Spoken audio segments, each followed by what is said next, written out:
2005년 4월 5일 인천 강화도에서도 다시 바다를 건너야 도달하는 외딴 섬, 교동도 방중리.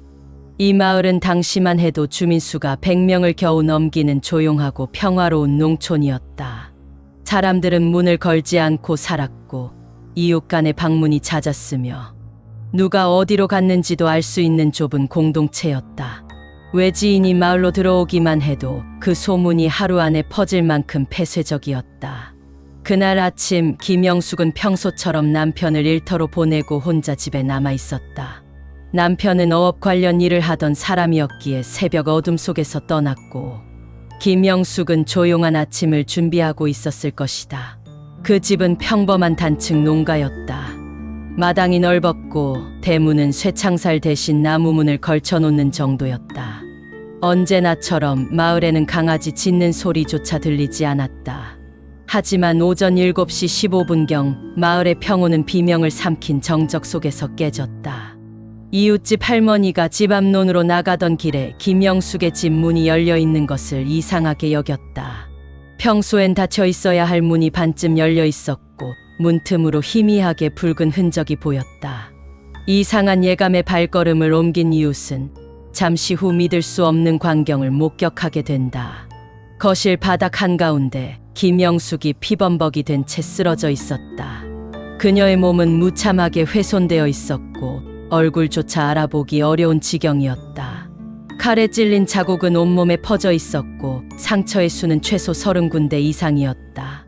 현장은 충격 그 자체였으며 누군가의 분노가 고스란히 칼날로 표출된 듯한 잔혹한 살인이었다. 마을은 곧 공포에 휩싸였다. 경찰이 도착하자 주민들은 조심스럽게 말을 아꼈다. 그 누구도 김영숙에게 원한을 가진 사람을 알지 못했다. 그녀는 평소에 조용하고 말수가 적었으며 마을 일에는 거의 나서지 않았다. 교회도 나가지 않았고 동네 모임도 자주 빠졌다. 그런 사람이 어째서 이렇게 끔찍한 죽음을 맞이한 것인지 아무도 알 수 없었다. 수사 초반 경찰은 침입 흔적을 찾으려 했다. 하지만 창문은 멀쩡했고 문도 강제로 열렸다는 흔적은 없었다. 집안은 비교적 정돈되어 있었고 물건이 흩어진 흔적도 없었다. 금품도 그대로였다. 지갑, 장롱 속 돈, 장식장 위에 금반지까지 그대로였다. 강도나 절도 가능성은 희박했다. 또 다른 가능성은 성범죄였지만 부검 결과 성폭행의 흔적도 전혀 없었다.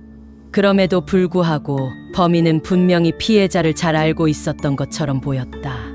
거실에서 발견된 발자국은 맨발이 아니라 운동화 자국이었으며 흉기 역시 현장에서 발견되지 않았다.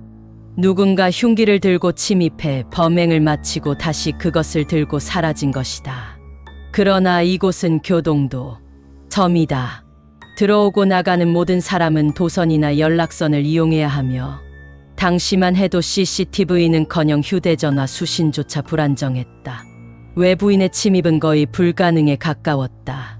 설령 들어왔다고 해도 이 마을 사람들은 낯선 사람 하나쯤은 금세 알아볼 수 있었다. 그러나 사건 당일 낯선 사람을 봤다는 증언은 단 한 명도 없었다. 수사는 마을 내 인물을 중심으로 확대되었지만 모두가 알리바이를 제출했고 결정적인 단서는 없었다. 남편은 당시 먼 바다에서 조업 중이었고 통신 기록과 목격자 진술이 그를 뒷받침했다. 그 외에 김영숙과 불화가 있었던 이웃이나 친척은 확인되지 않았다. 유력 용의자가 사라진 수사는 점점 갈피를 잡지 못한 채 표류하게 되었다. 가장 많은 의문을 자아낸 건 범인의 분노였다. 단순히 죽이기 위해 찌른 것이 아니라 어떤 개인적 감정이 얽혀 있었던 듯한 공격성. 흉기로 수차례 난도질한 방식은 분명 감정이 실려 있었음을 의미했다. 그러나 김영숙은 원한을 살 만큼 누구와 갈등을 빚은 인물이 아니었다. 주민들은 오히려 그 사람은 조용하고 말 한마디도 조심스럽게 하던 분이라고 증언했다. 그렇다면 범인은 외부인이었을까? 경찰은 교동도로 들어오는 배편을 추적했고 당일 새벽 마을에 들어온 외지인은 없었다. 심지어 김영숙의 친척들 중에서도 서울이나 인천 등지에서 문제를 일으킨 사람은 전혀 없었다. 그녀의 과거, 남편의 주변, 심지어 이웃들까지 조사했지만 수사는 끝내 벽에 부딪혔다. 유일하게 이상한 점은 김영숙이 사건 3일 전부터 누군가와 다툰 듯한 정황이었다. 마을 주민 한 명이 그녀가 전화를 받으며 언성을 높이는 걸 들었다고 말했다. 하지만 통화 기록은 당시 유선 전화였고 착신 기록은 사라진 지 오래였다. 휴대전화는 사용하지 않았고 남은 건 텅 빈 통화선과 정체불명의 고성이 남긴 미세한 기억뿐이었다. 몇 달이 흘렀고 수사는 점점 잊혀졌다. 교동도 주민들은 여전히 이 사건을 입에 올리기를 꺼려했다. 그리고 시간이 지나면서 김영숙이 살던 집은 폐가가 되었다. 잡초가 무성하게 자라고 마당에는 사람들이 밟지 않은 흔적이 몇 년째 남지 않았다. 결국 그 집은 2011년에 철거되었고 그 터는 지금까지도 빈 땅으로 남아있다. 그 자리를 사려는 사람은 아무도 없었다. 한 번은 외지인이 관심을 보였으나 마을 주민 한 사람이 이렇게 말했다. 그 집은 사람이 죽은 게 아니에요. 그건 뭐가 와서 데려간 거예요. 그 말의 의미를 누구도 설명해 주지 않았다. 단지 마을 사람들은 지금도 해질 무렵이면 그 집 터 쪽으로 가지 않으며 과거 그 집 근처에 살던 노인 둘은 이사 간 뒤 몇 개월 안 되어 급작스럽게 병세가 악화되었다는 소문이 돌았다. 사건은 결국 미제로 남았고 경찰의 파일 속에서 먼지를 뒤집어 쓴 채 묻혀 있다.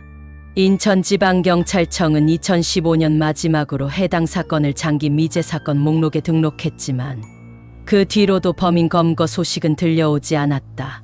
2025년 현재까지도 범인은 잡히지 않았다. 누구도 그날 아침 조용한 섬마을에서 벌어진 끔찍한 살인의 진짜 이유를 알지 못한다. 그리고 방중리의 주민들은 여전히 말한다. 그건 단지 살인이 아니라 무언가 분풀이 같았다고. 하지만 그 분노가 어디서 온 것인지는 아무도 모른다. 지금도 구천을 떠돌고 있을지 모르는 피해자의 영혼이 부디 평안한 곳으로 갈 수 있도록 명복을 빈다. 영상이 유익하셨다면 구독과 좋아요, 알림 설정 부탁드립니다.